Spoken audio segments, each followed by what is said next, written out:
Stay connected to the world around you. KPBS brings you trusted news, compelling stories, and in-depth reporting every day. Wherever life takes you, KPBS is here, on the radio, online, and on the go. Discover more at kpbs.org.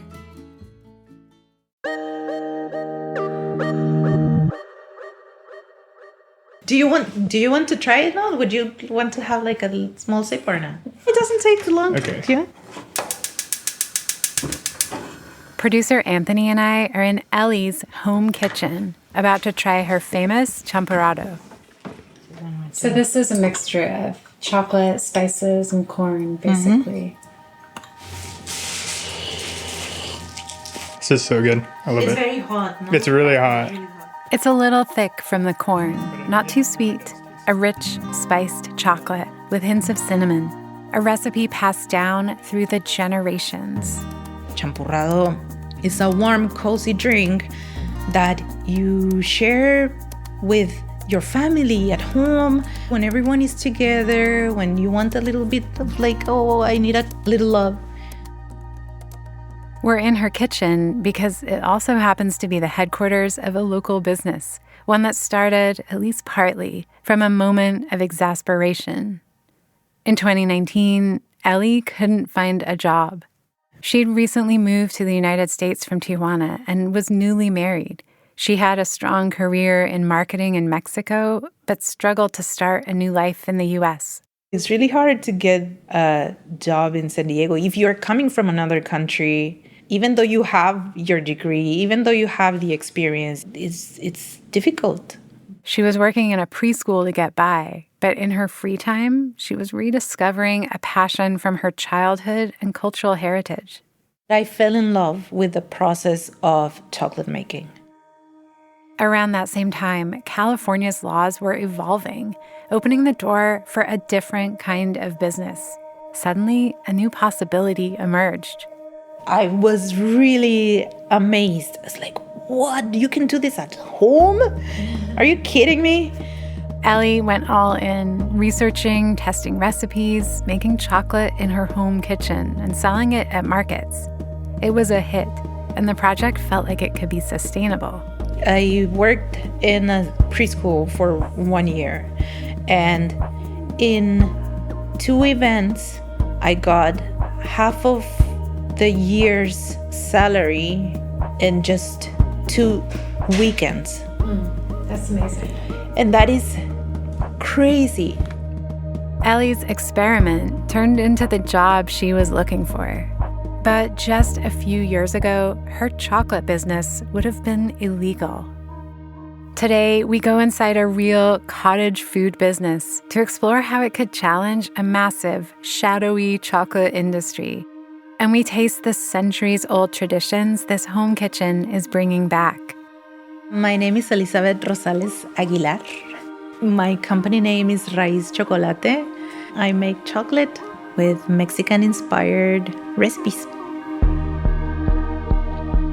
From KPBS Public Media, this is The Finest, a podcast about the people, art, and movements redefining culture in San Diego. I'm Julia Dixon Evans.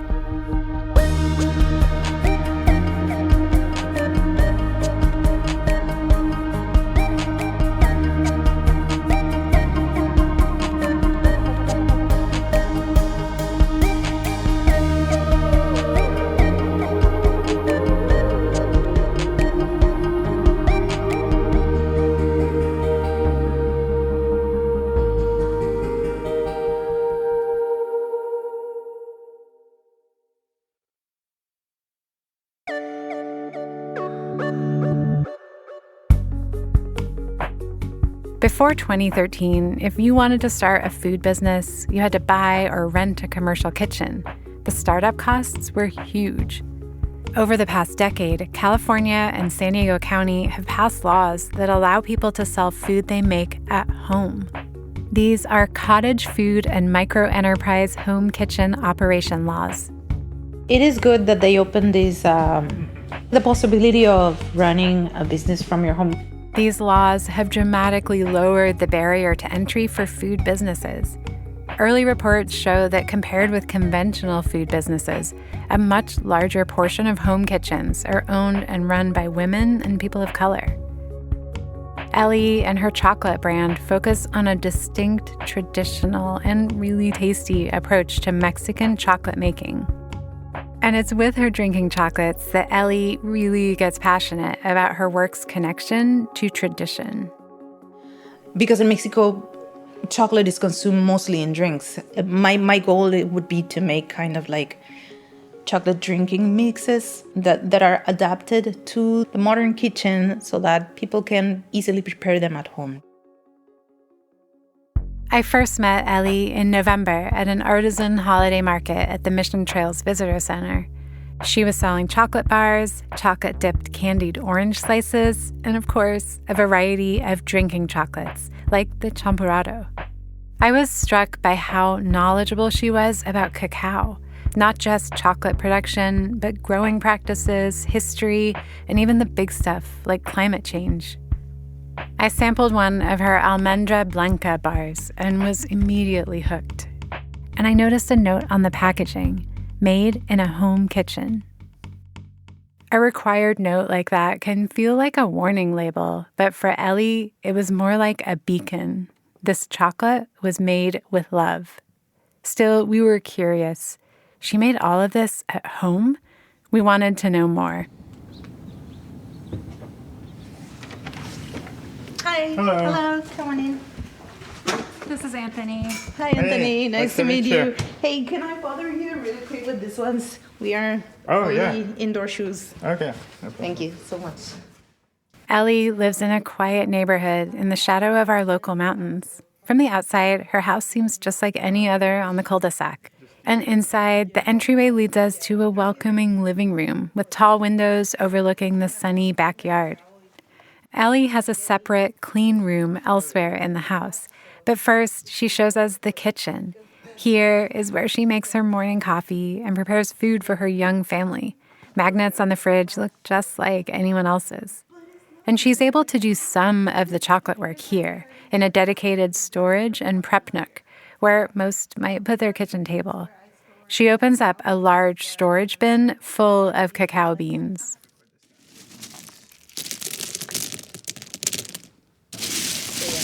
So this is unprocessed right now? Yes. Okay. This is a process. Yeah, I can smell it. Yeah. These beans are the first step in the process. Do you want to eat one? I'll try one. Sure. Ellie cracks some of them open for us to try, like a cacao nib. I really like it. Yes, this is That's good. the way we get them directly from the farms. These are Ellie's workhorse beans that go into most of her bars and some drinks, called Almendra Blanca. It's a special bean that's white inside when it's picked off the tree. It's very specific to one region in Mexico. These ones are from Chiapas. Okay. Yes, these are from a farm called Finca Frida. And they're in the southern, very, very close to Guatemala. Okay. Ellie works with smaller farms that have an open-door policy, open to visitors. She knows where her beans are coming from and trusts the farmers that grow them. This kind of transparency is not at all the norm in the mainstream chocolate industry. In fact, Mars, the company that makes Snickers and Three Musketeers bars, can only trace back half the cacao it purchases to the farm it came from. And that opacity hides some ugliness. 60% of the world's cacao beans come from Côte d'Ivoire and Ghana in West Africa. More than 1.5 million children work on cacao farms there, doing dangerous work. And in the last 65 years, chocolate production has obliterated 90% of the rainforests in Côte d'Ivoire. It's a shady, massive industry, a product of modern international supply chains. At cacao farms in Mexico, Ellie said she'll see children playing or helping their parents.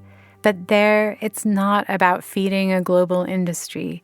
It's about preserving a millennia-old tradition that stretches back to the time of the Mayans. Over here, it's kind of like you want to pass on the knowledge to your family members of how to grow this plant. Why is this plant important? It starts from there. Like farmers that grow the cacao love the cacao because of what is like attached to their family history. Ellie's working outside that big, ethically questionable chocolate machine. She's doing things a more old-fashioned way. Smaller farms, traditional recipes. For her, it's personal. I wanted to be involved in somehow with the cacao world in my country.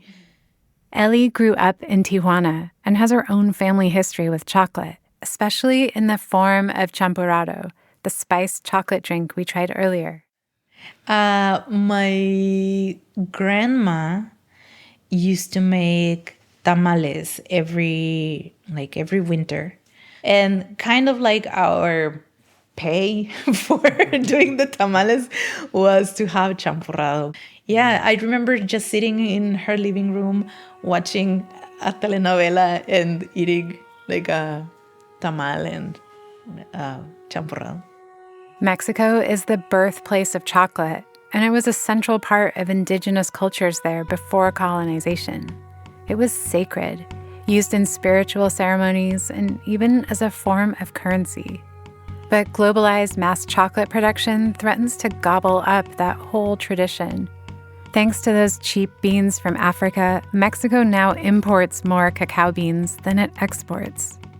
And Ellie's afraid people, even in Mexico, are forgetting the traditional recipes. They're more familiar with Hershey's. She says when they want something upscale, they don't think of Mexican chocolate. One of the teachers that I studied with, he's an anthropologist and all his work is around cacao, no? And he said, it's sad, but us Mexicans, in a way, have the palate very colonized. They would pay extra money to say, oh, sip this European chocolate, and they take it as high quality just because you add the word European. But you are missing like all of these amazing recipes. Come on, there are recipes that are made with flowers that are so fragrant, and the tree is unique to a very small town called Guayapam. And there is a guy that's 80 years old that manually goes on top of the tree to harvest every single flower to make a tejate. And you don't call that fancy?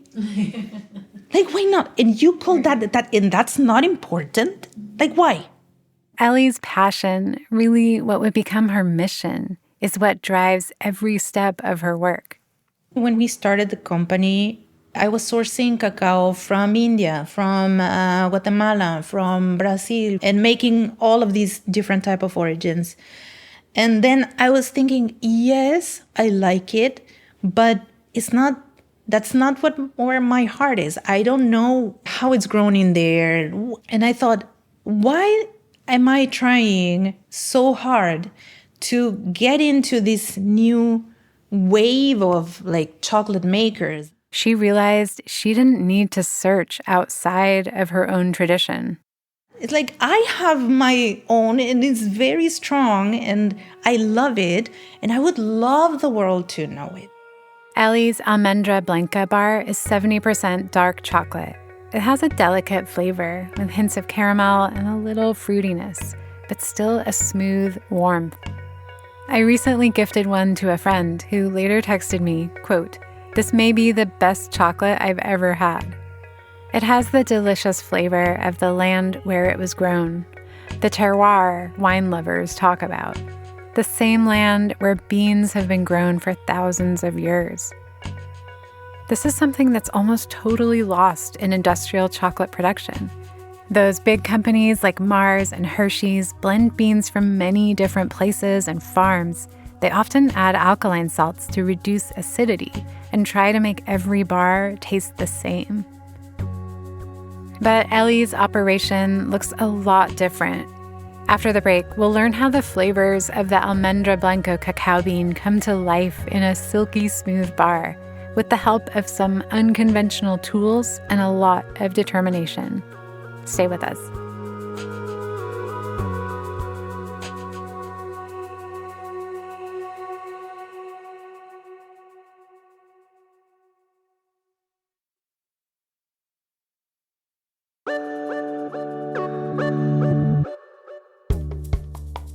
The beans are fermented on the farm. The rest of the process is up to Ellie. For these first steps, we're still in Ellie's kitchen. First up is roasting. So the roasting happens here. Like it's a very small roaster. This is a coffee roaster, usually for half a pound to 1 pound of coffee. Then she scoops them into the juicer that she uses to crack up the beans. Okay, ready? Yes.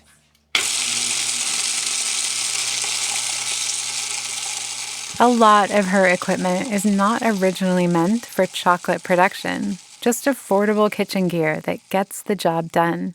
She's resourceful, always ready to adapt to challenges. She's been like that her whole life. One thing you notice about Ellie right when you meet her is that she has one hand, but you also forget this just as quickly. It doesn't seem to change how she operates. I was born with one hand only. So I have adapted pretty nicely, I think, and I can do everything on my own. I've had a couple of situations where people have approached me in the markets and said like, oh, I saw this little kid in a pool that only had one hand as well.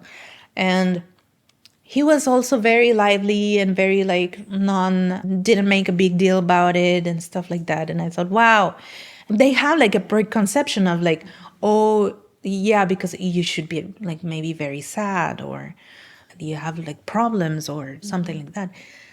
But I am fortunate that I was raised by parents that didn't make a big deal about it. They used to bring me to the Shriners Hospital in Los Angeles every year, and they would every single year offer me a prosthetic hand. And every single year I would say, no, thank you. You can offer it to a kid that needs it. At the moment, like I didn't understand, but now as an adult, I was like, yeah, good answer. Good job, mom and dad. Yeah. Being agile and resilient is pretty essential in a home kitchen. The whole movement has had to overcome some pretty intense resistance, but over the years, these hardworking chefs have proven that their products and production methods are as safe as those in commercial kitchens. And at Ellie's, everything's up to home kitchen code. Inspectors come every year, and Ellie approaches it with her characteristic positivity. No, I like it, actually, because every time that they come, they're always like very helpful. I don't know, they have so many good suggestions. They're always very helpful. Following the rules, we washed our hands and donned hairnets as we entered the most chocolate factory-like room in the house. Oh, wow. Smells good in here. It does smell good.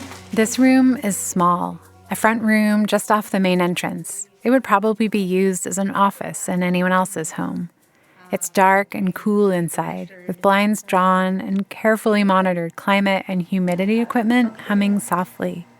Along one wall are two unusual machines. One is basically a chocolate faucet, and the other looks almost like a giant cauldron.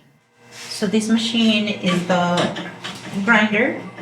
Into the grinder goes cocoa butter, sugar, and the roasted, cracked, and shelled cacao beans.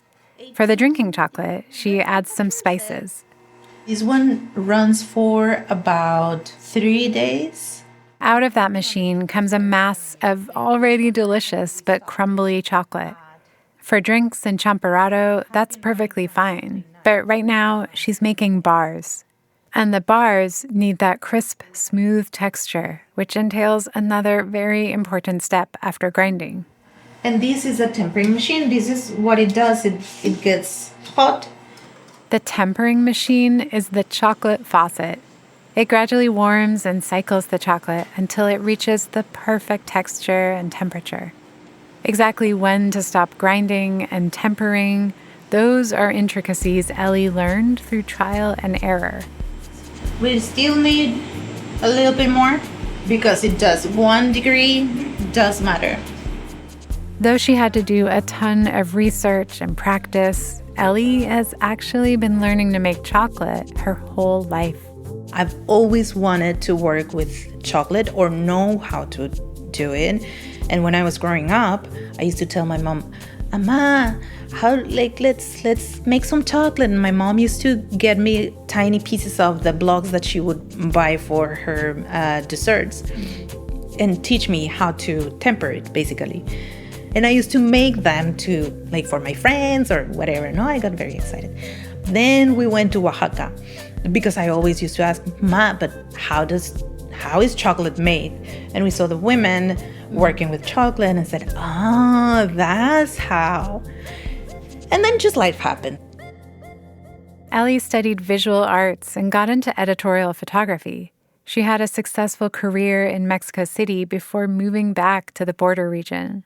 When she met her husband, she felt the spark of chocolate making again, in the form of a challenge. So my husband and I met here in San Diego, scuba diving, and we started dating, and he's from Indian origin, no? And vegetarian. And so he started showing off his cooking skills and cooking a bunch of very delicious dishes. So then I said, wait a minute, Mexican food is also very tasty. But then I thought that he's vegetarian, so I cannot cook anything. So then I said, okay, what can I make that is Mexican? What can I make? Then I thought, okay, chocolate. So he had tried chocolate, didn't think it was special or anything. I said, I'll show you. So that's how it started, yeah. She got some cacao nibs at Sprouts. I did have one of those to make salsas, like a mortar and pestle, the volcanic rock. So I thought, this one will work. So I just started adding everything, and then my husband got excited. Oh, let's add some lavender. Okay, sure. Let's sweeten it with dates. Okay, and we made some little truffles, and yeah, I surprised him. Did you impress him? Obviously. Yes. After that, he said, here's your ring. She started tinkering with recipes in her kitchen and decided to dive in full-time. From the start, there were obstacles. 2 years to get permits, buying equipment, and figuring out space. She's still always perfecting things. Fixing bottlenecks in production is an ongoing process. You have to really count your pennies and say, okay, I want to grow in this. Okay, yeah. We don't know. I don't know how to run a business. I'm just learning through it. One of the many challenges is farmers markets. They have such long wait lists, so Ellie sells mostly at special events. You can find her schedule on Instagram. Her customers are dedicated, and the drinks she's passionate about are her most popular products. From the very beginning, we have had customers that follow us around wherever we are. It's going so well that she can hardly make enough chocolate. You're doing good, but then you are starting to have more demand than what you can produce. Mm-hmm. I would like to hire someone so that can free up my time so that I can have the website running again, because right now I have everything as sold out. Keeping up with demand is physically intense. Favoring one side as she works has caused back problems. The chocolate blocks, those are hard to break.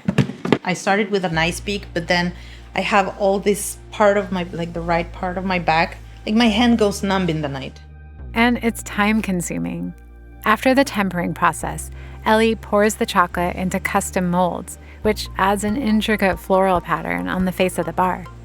It all has to be done on a tight timeline to get the quality she wants. today I really have to finish like that, molding this, right? And I know. So I will sleep after I am done with that. So right now the production can extend all the way to 2 a.m. We've set you back a little bit. No. This is fine. No, it's fine. Do you go till 2 a.m. like frequently? Is that normal? Yes, that's pretty common. Yeah. Ellie's world changed again recently. She just became a mom, juggling production around her baby's nap schedule, balancing long workdays and sleepless nights. For Ellie, it's another challenge, but at home, her family can share in the experience. It's been, I'm going to get emotional because it's been very hard. It's been really tough to balance things, no? But the other day, my daughter, after spending like the whole day in the kitchen, she saw like the final packaging of the tubes. And she just looked at them and said, wow. Oh my God, that made my day. My entire like exhaustion of the day, everything, like it just was amazing. And then my husband came down like from the stairs, and she just pointed at the things and told him, Baba, Mama, wow. Oh my goodness. It was the best feeling. It was the best feeling. Raiz and so many other businesses run by mothers and other people who need flexibility or who can't pull off a huge initial investment. These would not exist without recent home kitchens and cottage food legislation. And these businesses challenge the status quo of our food system. Those laws gave Ellie opportunities she couldn't have had otherwise. With Raiz, she not only makes money for her family, she rediscovered her childhood passion for chocolate and found purpose in it. Ellie's business exists in direct contrast to the mainstream chocolate industry.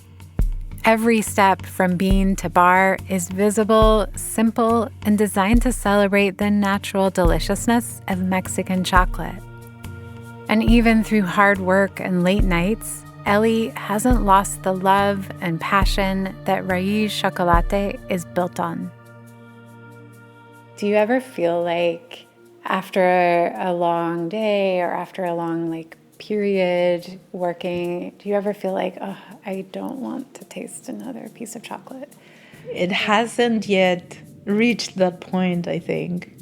Yeah, it's always exciting to either eat my own chocolate or to try someone else's creation. Yeah, I think it's always a joy.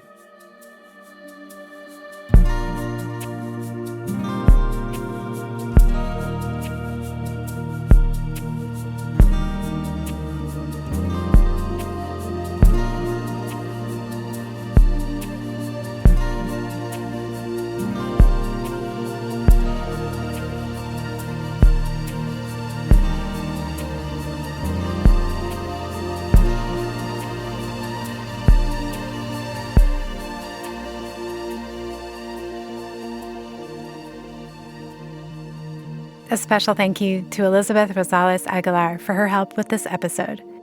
And thank you so much for listening. If this episode resonated with you, please subscribe, leave a rating or comment. It makes a real difference and helps stories like these reach more people. Also, we print them out and read them out loud at our desks. We're off next week, but in 2 weeks on The Finest, the story of Chula Vista's own Jessica Sanchez. Catapulted to fame on America's Got Talent at a young age, Jessica returned to the show last year to try to win it all. In the decades between, she experienced some of the highest highs and lowest lows in the music industry and came back home to find purpose. Being 10 years old and being 16 years old on these big stages, you're like, all you see is like the spotlight and you're like, oh my gosh, I could win Grammys and go and do tours and sell out stadiums. And I think I lost I lost the feeling of why I was doing this. I'm your host, Julia Dixon Evans. Our producer, lead writer, and composer is Anthony Wallace. Our engineer is Ben Redlosk, and our editor is Chrissy Wynn.